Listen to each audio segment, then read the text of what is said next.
va, vous allez bien? Oui.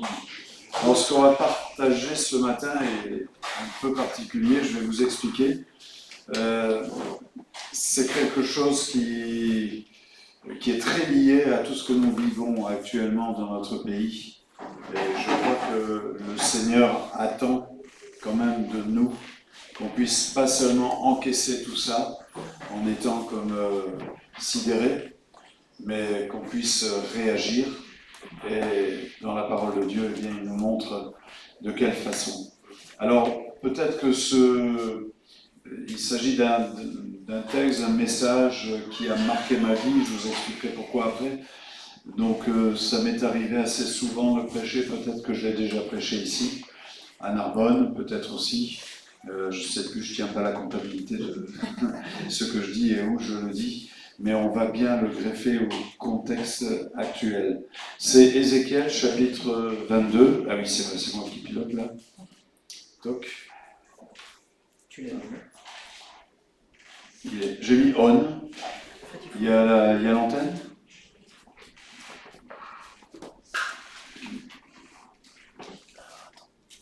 On passe la main là, parce que... Vas-y, essaie. C'est bon? Ah bah normalement, ça fonctionne ici. Comment ça se fait?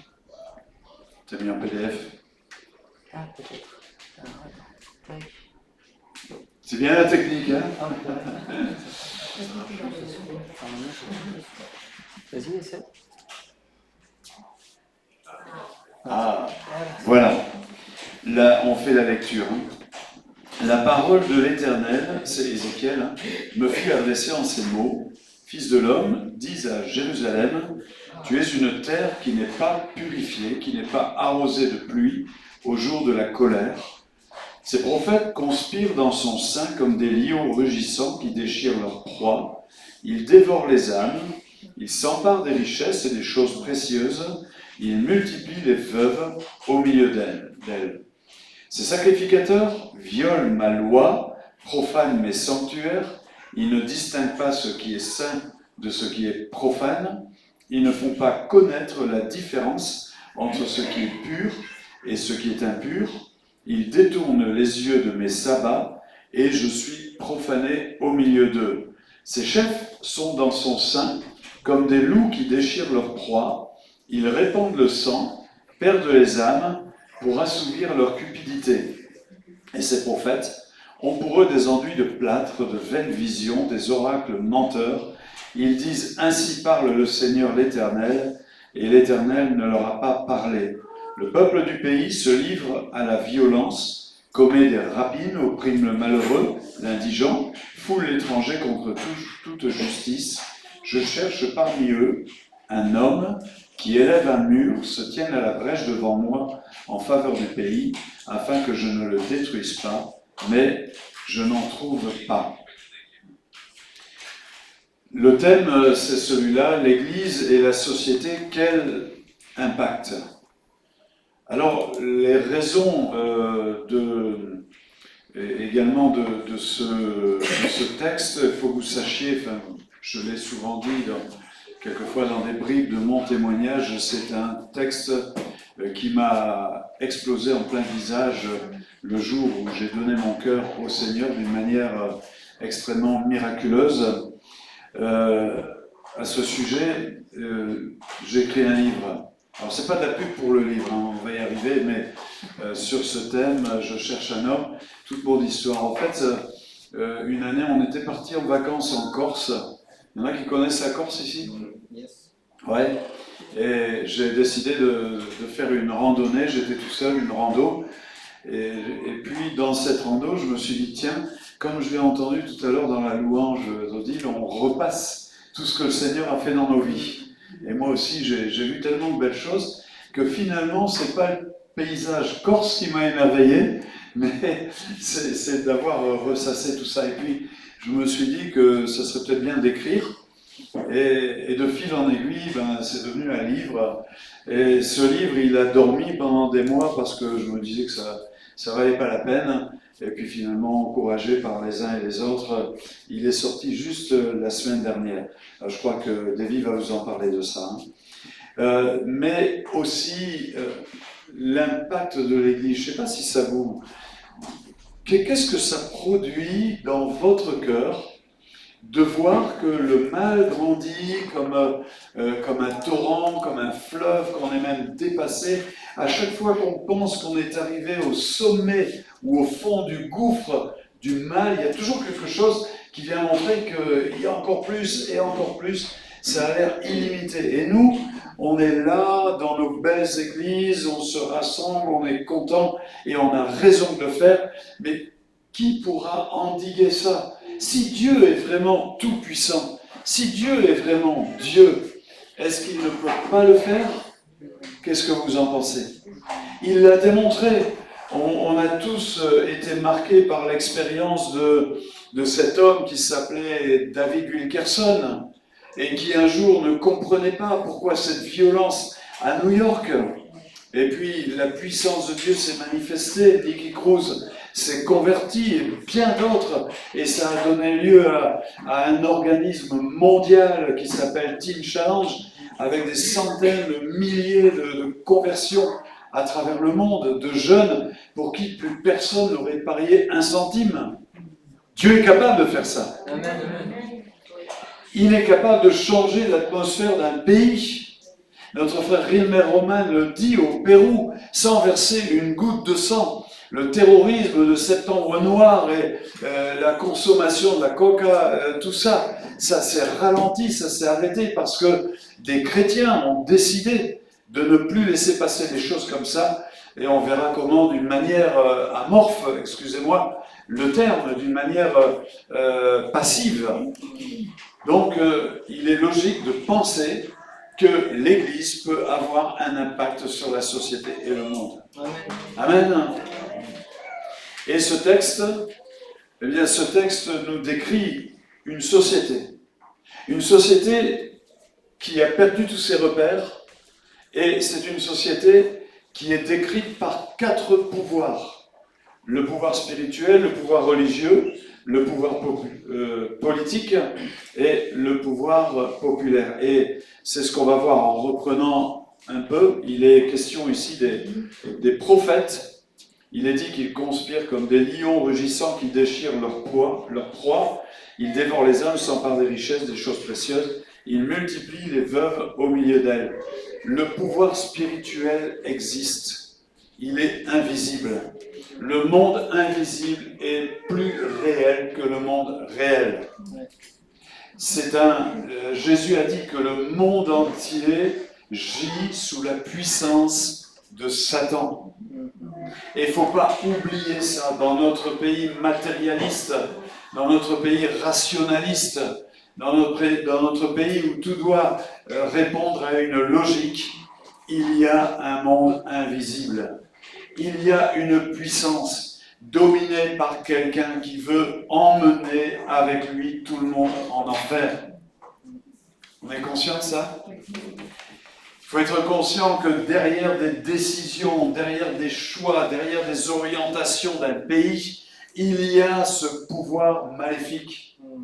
Il y a la direction diabolique qui veut anéantir, avilir l'être humain, qui veut lui faire comprendre et lui mettre dans la tête que l'homme n'est peut-être pas un homme, la femme n'est peut-être pas une femme, qui veut l'entraîner dans des choix de société, de famille, qui sont complètement inacceptables. Il y a une puissance derrière ça, c'est le pouvoir spirituel.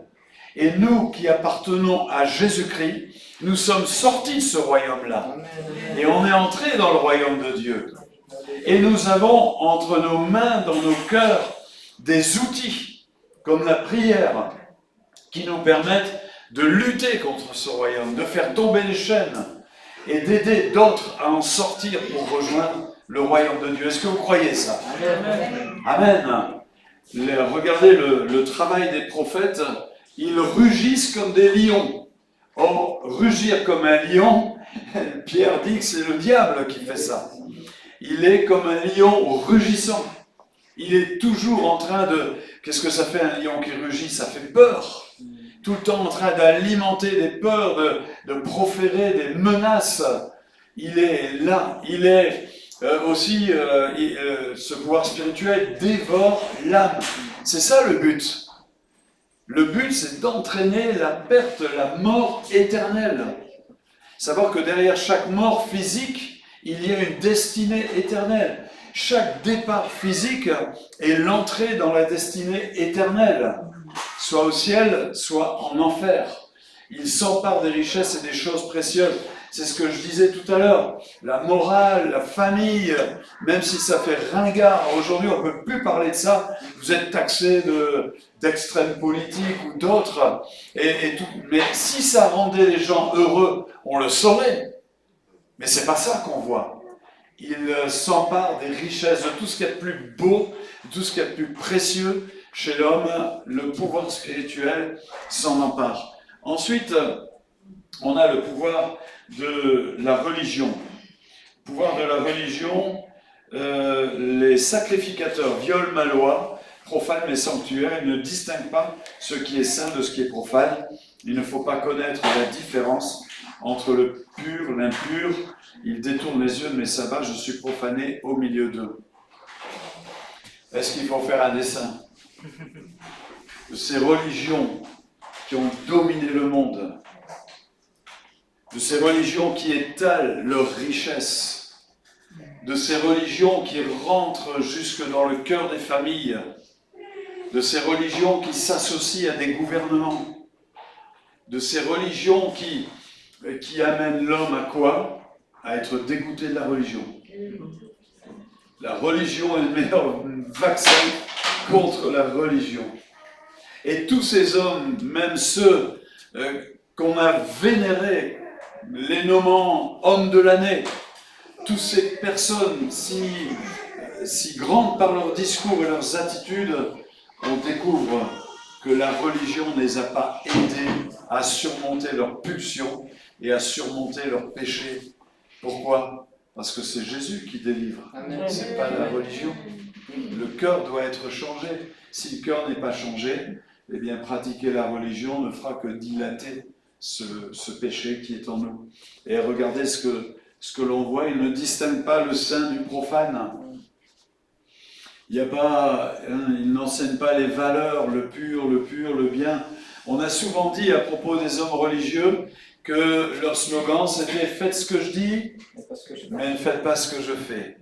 Voilà ce que la trace, l'impact que la religion laisse sur les populations, et je ne cite aucune. Je cite la religion en général. Et puis le sabbat, qui est cette manifestation du repos en Dieu, de la communion avec lui, eh bien, ils détournent et ils entraînent les hommes dans un esclavage spirituel, leur promettant le ciel en leur faisant faire des choses que Dieu n'a jamais demandées. On a également le pouvoir politique. Alors, est-ce qu'il faut en parler de celui-là? Les chefs sont dans son sein comme des loups qui déchirent leur proie et répandent le sang, perdent les âmes pour assouvir leur cupidité. Et les prophètes ont pour eux des enduits de plâtre, de vaines visions, des oracles menteurs. Ils disent, alors notez que les hommes politiques sont associés aux prophètes. Le pouvoir politique est associé au pouvoir spirituel. Quand même, hein?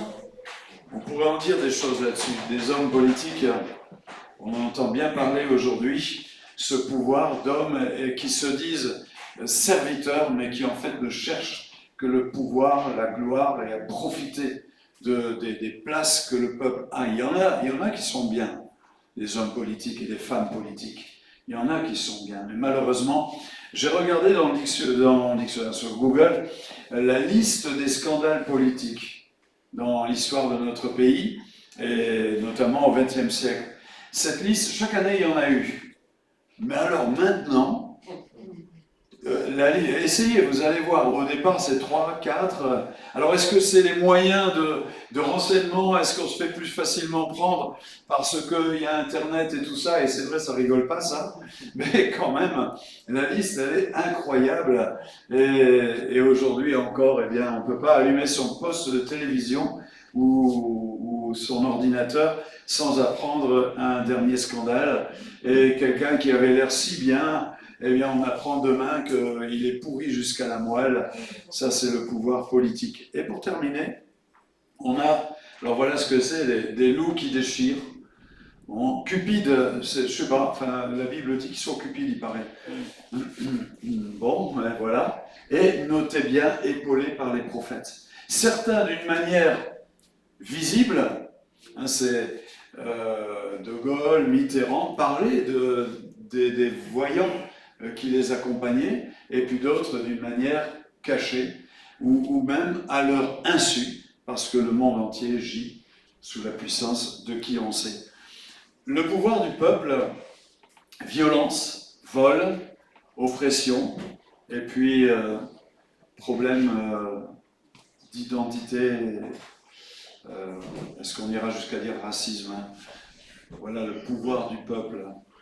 Aujourd'hui, malheureusement, on voit dans les cités des endroits où on ne peut plus entrer, enfin voilà, je ne vais pas vous dépeindre tout ce que vous savez, mais au niveau du peuple, eh bien, on note viol, violence, inégalité sociale, intégration d'étrangers. Je ne suis pas en train de vous lire Le Monde ou l'Humanité, Le Nouvel Observateur ou Libération, hein. Je suis en train de vous lire la Bible, là.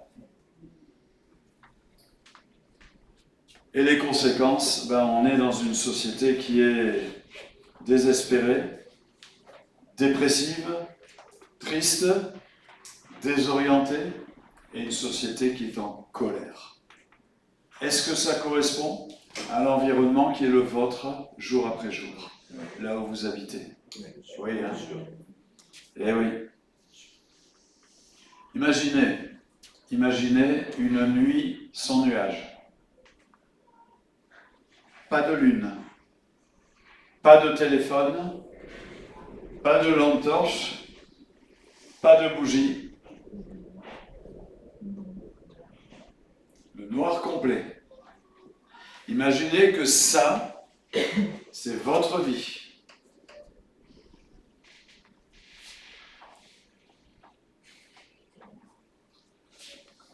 Ça va, vous arrivez à décoder? Bien sûr. Et tout cet entourage, notre environnement, ce pouvoir religieux, ces politiques, comment ils peuvent faire pour trouver le chemin? C'est eux qui sont dans une nuit sans lune. C'est eux qui sont sans lumière, sans rien du tout. Ils ne savent pas. Ils sont aveugles, ils sont dans les ténèbres. Comment ils vont faire pour trouver le bon chemin? Il y a des solutions. Éducation, formation, répression, politique, philosophie, argent, blablabla. Et ces solutions coûtent extrêmement cher. On entend parler de débloquer des milliards pour ceci, pour cela. Et chaque président, chaque premier ministre qui se succède débloque des milliards pour trouver la solution. Et de milliard en milliard, ça va de pire en pire. Les solutions ne sont pas trouvées. Et on se rappelle de ce qu'a dit un jour le cousin, Mardoché, le cousin d'Esther. C'est pas l'oncle, hein, c'est le cousin, vérifiez. Il lui a dit, mais regarde tout ce qui t'arrive. Ils veulent tuer tous les juifs là, qui étaient à l'époque en déportation. Mais qui sait si c'est pas pour une circonstance comme ça que tu es arrivé à la royauté? Qui sait si c'est pas pour un temps comme celui-ci que l'Église, elle est là aujourd'hui? Amen. Qui sait que si c'est pas pour une société comme celle-ci que l'Église est là aujourd'hui en France et qu'elle est là aujourd'hui à Port-la-Nouvelle? Ouais? Non? Il y a une raison d'être à ça. Que moi je sois ici aujourd'hui dans cet endroit, c'est pas quelque chose qui vient du hasard. Je veux croire que c'est Dieu qui nous a placés là pour une raison particulière et que ce qui se passe à l'extérieur est une chose sur laquelle nous pouvons avoir un impact. Et même si notre impact est faible en termes d'activité, de projet, de résonance, il est fort parce que nous avons quelque chose que personne d'autre n'a, c'est la puissance spirituelle. Amen. On peut agir sur la politique, On peut agir sur l'accompagnement social, solidaire, on peut faire des tas de choses. Tout le monde peut faire ça. Mais il y a une chose que les autres ne peuvent pas faire, c'est prier. Amen. Ils ne peuvent pas faire ça. Alors on va aller un peu plus loin. Au milieu de tout ça, il y a l'Église, les chrétiens, il y a toi, il y a moi. On est là. Quel impact? On pourrait réfléchir à des grandes stratégies, on pourrait réfléchir à des grandes organisations. Mais il faut écouter Dieu. Et Dieu, lui, ne travaille pas comme ça. Tout au long de l'histoire de l'Église, Dieu nous montre comment il travaille. Et il le dit ici, je cherche un homme. Alors comprenez aussi une femme. Mes sœurs, si vous allez, ça ne tombe pas sur moi, tant mieux. Non, c'est pour nous tous. Dieu cherche un homme. Il ne dit pas qu'il cherche un super-héros.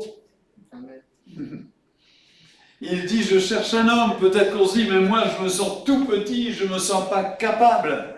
Eh bien, Dieu sait très bien qu'on est tout petit, et Dieu sait très bien qu'on n'est pas capable. Il le sait, ça. Qu'est-ce que vous croyez? Même si on bombe le torse devant lui et qu'on fait ça, Dieu sait très bien qu'on a des limites, qu'on a des faiblesses, qu'on a une histoire, qu'on a peut-être des blessures, qu'on a peut-être des casseroles, qu'on a peut-être un manque de connaissances. Il le sait tout ça. Mais ça ne l'empêche pas de dire, face aux problèmes de cette société qui s'en va dans les ténèbres, j'ai une solution, et cette solution, c'est un homme que je cherche. Waouh! Alors qu'est-ce qu'il attend de lui? Il attend de cet homme qu'il construise un mur. Qu'est-ce que c'est qu'un mur? Ben oui, s'il n'y avait pas de mur ici, on serait dehors dans la rue. Donc c'est une séparation. Il attend de cet homme qu'il prenne la décision de mener une vie séparée. Pas de s'enfermer dans un couvent, mais de mener une vie séparée. De ne pas se laisser emporter par des choses avec lesquelles Dieu ne serait pas d'accord. Un homme qui prenne une décision, une femme qui prenne une décision dans sa vie, de dire une vie séparée. Une vie séparée, c'est aussi une vie qui dit « je ne suis pas comme les autres ». Quelquefois, on croit que l'Église va mieux s'intégrer si elle montre « finalement, on est comme vous ». Mais on n'est pas comme les autres.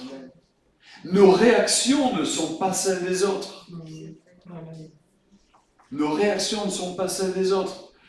Je me souviendrai toujours, c'est machinal, on était un peu plus loin là, ça devait être à Leucate où on avait acheté pour le Coteau Fleuri des bungalows. Il y avait quelqu'un qui dirigeait un camping et il vendait les bungalows, il les revendait et j'étais allé les chercher. J'étais avec le camion du Coteau Fleuri et le propriétaire était juste à côté de moi et on roulait sur la route et il y avait une femme avec un magnifique cabriolet qui me passe devant avec une... Elle ne m'avait pas vu en fait. Et elle pile, et là je vois, et je dis, mais ça va madame? Et l'autre il me regarde, il dit, mais qu'est-ce qui vous prend là? Vous n'avez pas vu comment elle nous a coupé la route, mais elle aurait mérité qu'on lui... Bon, il se met en colère contre elle. Puis après il dit, comment vous faites ça? Je ne sais pas comment je fais ça. Je ne suis pas un naturel, toujours très patient. Mais il y a des réactions qui sont le produit miraculeux du fruit de l'esprit, qu'on ne contrôle pas nous-mêmes, parce que c'est le Saint-Esprit qui les contrôle en nous. Et c'est ça, construire un mur. C'est cultiver notre différence. C'est cultiver cette relation avec Dieu, qui fera de nous des gens qui ont une réaction pas la même que tout ce qu'on trouve dans le monde. Capable de tendre la joue droite ou la joue gauche, comme on l'a entendu, capable de bénir les ennemis, capable de prier même pour les ennemis. C'est ça, construire un mur. C'est avoir ces réactions, construire un mur, c'est un travail aussi. Quels sont ceux qui ont déjà construit un mur ici? Ah, c'est du boulot, hein? Eh bien, c'est quelqu'un qui va travailler sa vie de disciple en pensant à tout ce qui arrive et des choses qui risqueraient d'être là au milieu de nous dans peu de temps. Je me suis dit, si on nous enlève l'Église, si on nous enlève le pasteur, si on nous enlève Internet, si on nous enlève même la Bible, qu'est-ce qui reste? Oui, le Saint-Esprit. Mais ok, mais le Saint-Esprit va nous faire vivre, et l'histoire des Huguenots nous le montre, va nous faire vivre avec tout ce qu'on aura emmagasiné de la parole de Dieu. Il ne faut pas croire que si je n'ai rien emmagasiné de la parole de Dieu dans ma vie, le Saint-Esprit, il n'aura pas. Il prendra de ce qui est à moi, il vous le donnera. Il vous rappellera les paroles que je vous ai dites. C'est comme ça qu'il travaille, le Saint-Esprit. Il travaille avec mon stock de connaissances de sa parole. Tout ce qui se passe dans ma vie vient de sa parole. Tout a été fait par la parole et rien de ce qui a été fait n'a été fait sans elle. Prologue de Jean, chapitre 1. Et c'est là que je veux construire mon mur, en cultivant dans ma vie la connaissance de sa parole, la piété. Paul disait, exerce-toi à la piété, la prière, la louange. Tout cela, c'est ce qui va faire que je construis un mur. Et c'est avec des hommes et des femmes de cette trempe que Dieu va pouvoir faire quelque chose et impacter ce monde. Amen. Allez, on est bientôt à la fin, il y a une brèche. J'ai jamais trop compris, je me suis souvent interrogé sur cette brèche. Qu'est-ce que c'est exactement? Moi, j'en viens au plus simple, une brèche, c'est un trou. On peut le dire, ça? Alors, c'est quoi un trou?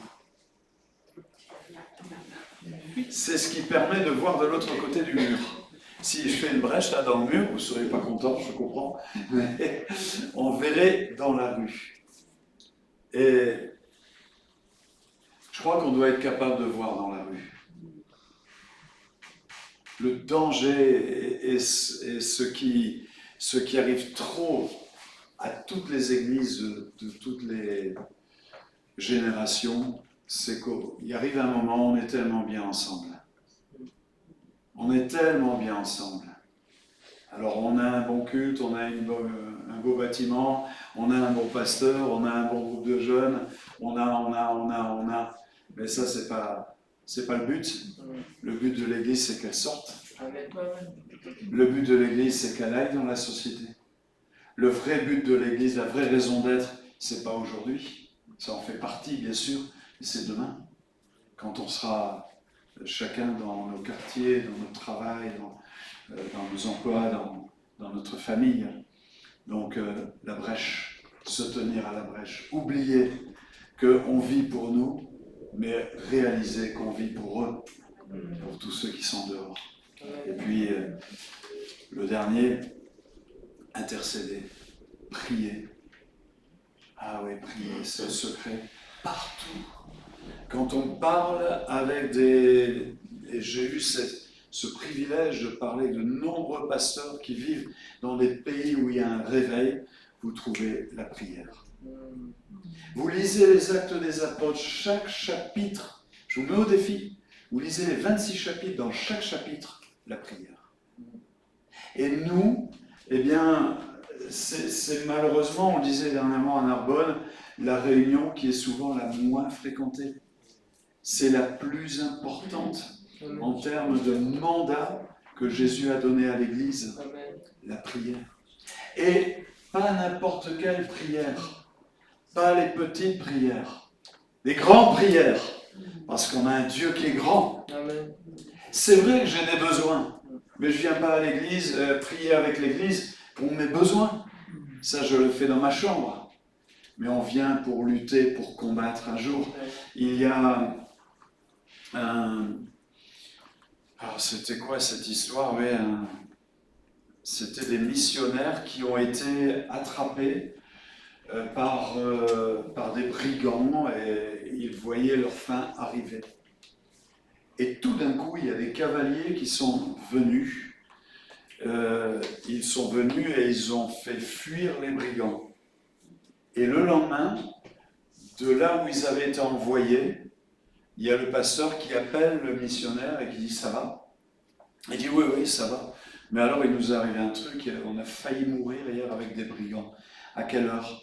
Et puis il fait le décompte. Il dit ben, « à cette heure-là, on était en prière. » Et il dit « ouais, j'ai vu des cavaliers arriver. » Et l'autre pasteur lui dit « il y avait combien de cavaliers ?» Et le missionnaire répond ben, « je les ai comptés, il y en avait 17. » On était 17 à la réunion de prière. C'est ça la prière. Et intercéder. Et je crois que Dieu veut lever dans notre pays des armées d'intercesseurs. C'est le point de départ, c'est la seule chose que ce monde ne peut pas faire, qu'il ne sait pas faire. Nous, on sait le faire. Et c'est la chose la plus efficace par rapport au royaume des ténèbres, pour en prendre autorité et victoire. Alors, il dit « je n'ai trouvé personne », mais ça on va oublier, parce qu'on veut dire « Seigneur, me voici ». Amen. Amen. L'homme que Dieu cherche n'est pas un super-héros, c'est toi, c'est moi, c'est nous. Construisons le mur, regardons à travers le mur ce qui se passe dans la rue, et prions, intercédons. Moi, je crois que Dieu n'en a pas fini avec la France. Amen. Ça fait des années que j'ai ça dans mon cœur. Je vois des belles choses en train de se produire aujourd'hui, mais je crois que c'est le petit bruit qui annonce la pluie. Et pour ça, eh bien, c'est le moment pour nous de nous mettre à genoux, de nous tenir à la brèche et d'intercéder. Amen. Et c'est surtout, ne nous laissons pas impressionner par tout ce qu'on entend à la télé, parce que Dieu est plus grand que tout ça. Amen. Ne nous laissons pas impressionner par le mal, par la baisse morale, par tous ces arrogants qui semblent être les premiers vainqueurs très contents d'eux. Nous avons un Dieu qui est plus grand que tout ça. Amen.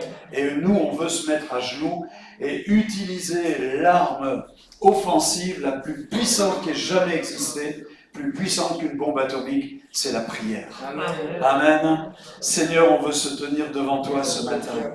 Tu dis que tu cherches un homme et nous